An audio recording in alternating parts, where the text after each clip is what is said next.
My name is Lily Gallegos. I live in American Falls, Idaho. And I'm Vanessa Gallegos, and I live in American Falls, Idaho as well. I'm a medical assistant, registered medical assistant, but I'm also the office clinic manager. My husband worked for a farmer for 18 years. He switched jobs. Therefore, we lost it a year. When you really need it the most, it seems that you don't have it.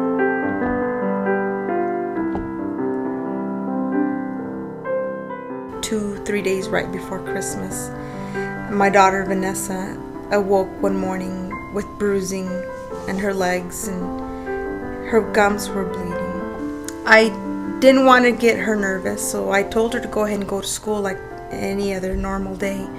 And I told her that I would probably have her come into the clinic where I work.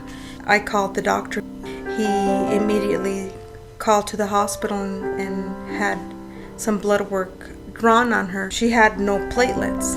That was very, very, very scary. Didn't know what to do, and I knew something was wrong.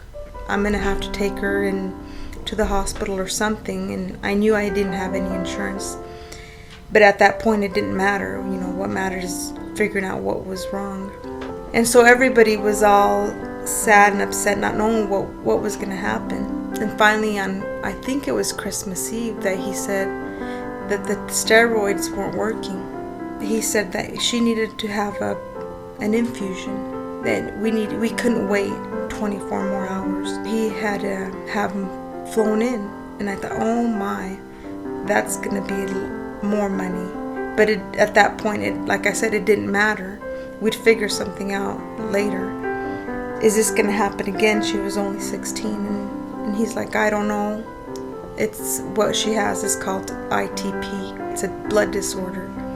When your platelet count is low, child kind, it wouldn't happen again. If it's the adult type, it might happen again. But where she was 16, between an adult and a child, he couldn't guarantee it. I got the bill for the infusion, the blood draws, the appointments with the doctor.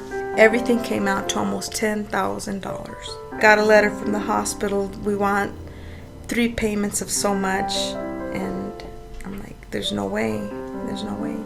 You know, we had the insurance back then, never needed it.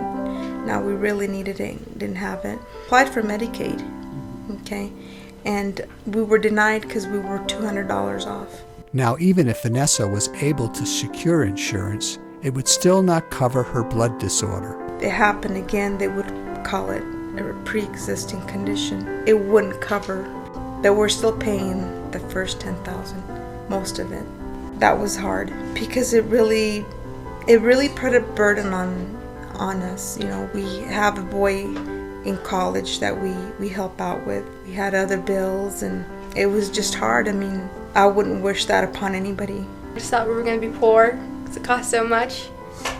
Money causes problems. People need money, and we didn't have that. It was Christmas time, and the holidays were coming up, and it's bad timing.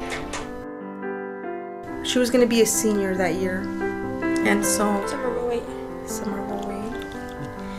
I wanted her to take her CNA class at the university so that, you know, after school she could get a decent job that paid a little bit more than minimum wage. The last day of her clinicals, she calls me and tells me that she has some spots on her body. That's what happened the first time as well. No more platelets. But luckily, the second time around, my husband had insurance. 2 days before Thanksgiving in 2008, we made the choice of going ahead and having her spleen out. We were told 2 out of the 3 the problem would go away. So we're hoping we're the 2 out of the 3. Now I get my blood drawn once every month, and my platelets have been staying up. I'm off the steroids. I gain like 20 pounds each time off the steroids. My pants are closing now. I'm ready for senior pictures. I couldn't take senior pictures because my face is so round with the steroids, I guess. After high school, I'm a CNA, so after high school, certified nursing assistant. After high school, I go to the local hospital here, Harms Hospital, and I work the nursing home upstairs and downstairs on Wednesday afternoons, Friday nights, weekends, whenever I have time. I have a great grandmother there, so I get to spend time with her and meet new residents and just learn more about American Falls. There's a lot of history in that nursing home. I'm a dual enrollment student with ISU, and so I get ISU credit and high school credit.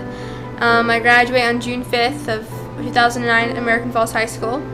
After graduation, I plan on going to ISU and doing my journals there and hopefully entering the PA program, Physician Assistance program.